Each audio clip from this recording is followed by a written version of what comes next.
Les rayons de l'épicerie sont vides. Ils le sont depuis des semaines. Vous fixez un sac de farine de 5 livres. C'est votre dernier. Et vous savez qu'il est pratiquement inutile sans levure. Ces petits sachets qui coûtaient autrefois 1 dollar vous semblent pour maintenant devoir être échangés contre de l'or, quand vous en aviez l'occasion. Mais voici ce que personne ne vous a dit. La levure n'a jamais été quelque chose que vous aviez réellement besoin d'acheter. Elle flotte autour de vous en ce moment même. Elle est dans l'air, sur vos mains et sur la peau de chaque pomme de terre qui pourrit dans votre garde-manger. La levure sauvage est partout et elle fait du pain depuis 10 000 ans sans un seul passage au rayon pâtisserie. Vous n'avez pas besoin de sachets. Vous avez besoin de patience et d'un peu d'eau de pomme de terre. Laissez-moi vous montrer comment construire une machine biologique à mouvement perpétuel qui fera du pain pour le reste de votre vie. Les pionniers le savaient. Les prospecteurs de 49 traînant leurs pioches dans la Sierra Nevada le savaient. Les mineurs au levain gardaient leur culture vivante dans des poches en cuir glissées, tout contre leur poitrine. Leur propre chaleur corporelle maintenait la culture au chaud pendant les nuits glaciales de la montagne. Certains de ces levains ont été transmis depuis des générations. Il existe aujourd'hui des boulangeries utilisant des cultures dont la lignée remonte à la ruée vers l'or de 1849. Ce n'est pas de la mythologie, c'est de la microbiologie. Un levain est un écosystème vivant. C'est de la levure sauvage et des bactéries lactobacilles travaillant ensemble en parfaite symbiose.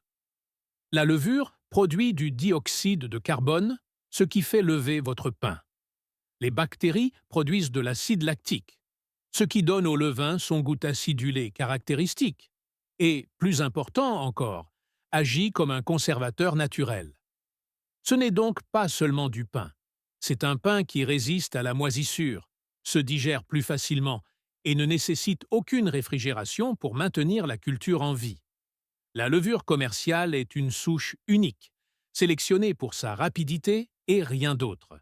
Elle meurt vite, se conserve mal et, quand la chaîne d'approvisionnement se brise, vous êtes coincé.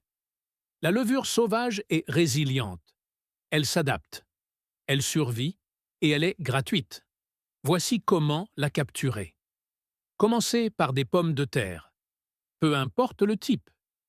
Des russettes, des rouges ou celles qui sont toutes ridées et que vous avez oubliées au fond du placard. Vous pouvez les éplucher ou non, mais essayez de garder les peaux. C'est sur la peau que vit la majeure partie de la levure sauvage. Faites bouillir les pommes de terre dans l'eau. Pas beaucoup d'eau, juste assez pour les couvrir. Vous préparez une purée pour vous et un remède pour votre levain. Quand les pommes de terre sont tendres, retirez-les et conservez cette eau riche en amidon. Laissez-la refroidir complètement à température ambiante. L'eau chaude tue la levure.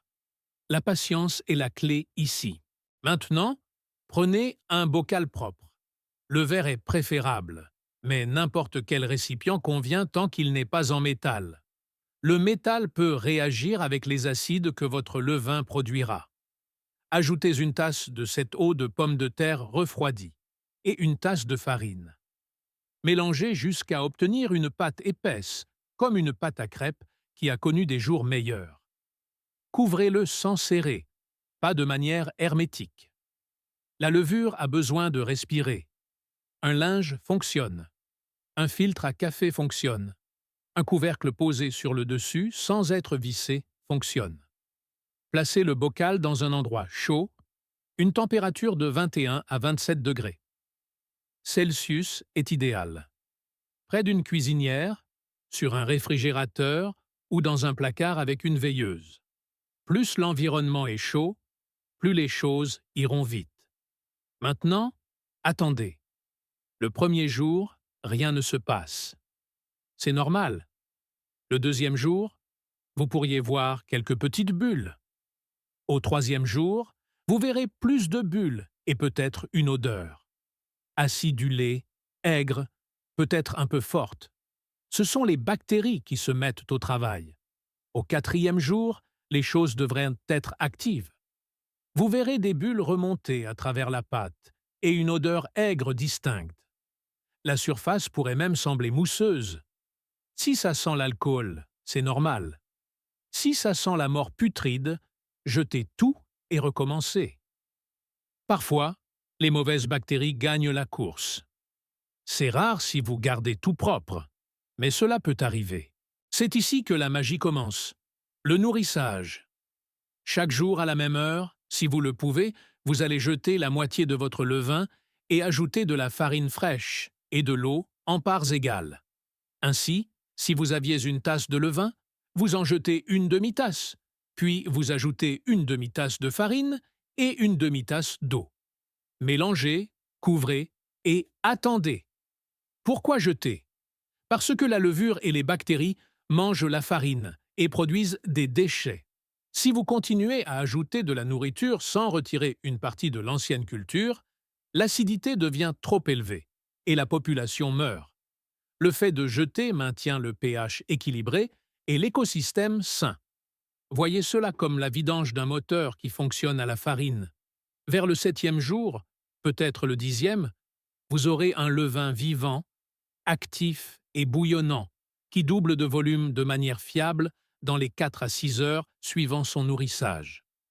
C'est là que vous savez qu'il est prêt. C'est là qu'il est assez fort pour faire lever le pain. Et voici la plus belle partie. Ça ne s'arrête jamais. Tant que vous le nourrissez, il vit. Tant qu'il vit, vous avez du pain.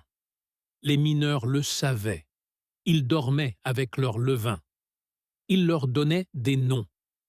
Certaines cultures de levain ont des lignées documentées plus anciennes que la plupart des arbres généalogiques. Maintenant, pour le garder en vie. Si vous faites du pain régulièrement, tous les jours ou tous les 2 jours, gardez le levain sur le comptoir à température ambiante. Nourrissez-le une fois par jour. Il reste actif et prêt à l'emploi à tout moment. Si vous cuisinez moins souvent, vous pouvez ralentir son métabolisme en le plaçant dans un endroit frais, comme une cave, un sous-sol ou un endroit autour de 10 degrés. À des températures plus fraîches, la levure ralentit. Vous n'avez besoin de le nourrir qu'une fois par semaine. Il hiberne essentiellement. Pas de réfrigérateur? Pas de problème. C'est ainsi que l'humanité a fait pendant des millénaires. Les températures fraîches ralentissent les choses. Les températures chaudes les accélèrent. Vous contrôlez le rythme. Voici ce que les pionniers faisaient en chemin. Ils mélangeaient de la farine au levain jusqu'à ce qu'il devienne une pâte épaisse, presque sèche. Ensuite, ils l'enveloppaient dans un linge, le glissaient dans un sac et le transportaient avec eux. Le levain séché entrait en dormance. Arrivés au camp, ils en cassaient un morceau, ajoutèrent de l'eau, le laissaient se réhydrater toute la nuit et au matin, il bouillonnait à nouveau. Vous pouvez faire de même. Étalez finement votre levain sur du papier sulfurisé et laissez-le sécher complètement. Il se transforme en flocons. Ces flocons peuvent être conservés pendant des mois, voire des années, dans un récipient scellé. Quand vous en avez besoin, ajoutez de l'eau et de la farine, et en quelques jours, il est de retour. La science ici est simple. Les cellules de levure peuvent survivre à la dessiccation, en séchant et en entrant dans un état de dormance. Ajoutez de l'eau et de la nourriture, et elles se réveillent.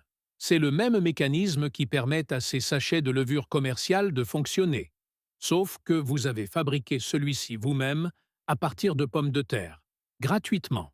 Parlons du pain. Quand votre levain est actif et a doublé de volume après un nourrissage, vous êtes prêt. Un pain au levain basique ne nécessite rien d'autre que votre levain, de la farine, de l'eau et du sel. C'est tout. Mélangez une tasse de levain actif avec 3 tasses de farine, une tasse et quart d'eau et 2 cuillères à café de sel. Mélangez le tout pour obtenir une pâte hirsute. Laissez reposer pendant 30 minutes. C'est ce qu'on appelle l'autolyse. Cela permet à la farine d'absorber l'eau et de développer le gluten d'elle-même. Ensuite, vous étirez et pliez. Passez la main sous la pâte, soulevez un côté et repliez-le. Tournez le bol et recommencez. Faites cela 4 fois. Nord, sud, est et ouest. Cela constitue un tour. Vous ferez 3 tours à 30 minutes d'intervalle. Cela renforce la structure sans pétrissage agressif. Couvrez la pâte et laissez-la lever à température ambiante. Cela prend de 8 à 12 heures. Vous saurez qu'elle est prête quand elle aura augmenté d'environ 50% et paraîtra gonflée avec des bulles visibles sous la surface. Façonnez-la. Farinez vos mains. Renversez la pâte. Tirez les bords vers le centre pour créer une tension superficielle. Retournez-la, côté soudure vers le bas.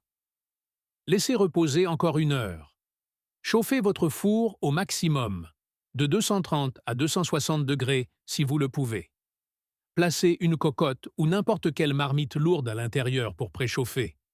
Quand tout est brûlant, déposez délicatement la pâte dans la marmite. Incisez le dessus avec un couteau pour contrôler son expansion. Couvrez et faites cuire pendant 30 minutes. Retirez le couvercle et prolongez la cuisson de 15 minutes jusqu'à ce que la croûte soit d'un brun profond et qu'elle sonne creux quand vous frappez le dessous. Vous venez de faire du pain avec rien d'autre que de la levure sauvage, de la farine, de l'eau et de la chaleur. Aucun magasin requis. Voici la vérité sur la survie que personne ne veut admettre. Les compétences valent plus que les provisions. Les stocks s'épuisent, les sachets de levure périment. La dernière boîte de conserve finit par être ouverte. Mais le savoir, comment capturer la levure sauvage, comment maintenir une culture vivante, comment transformer la farine en nourriture, cela dure éternellement. Vous n'êtes plus dépendant. L'épicerie peut rester vide.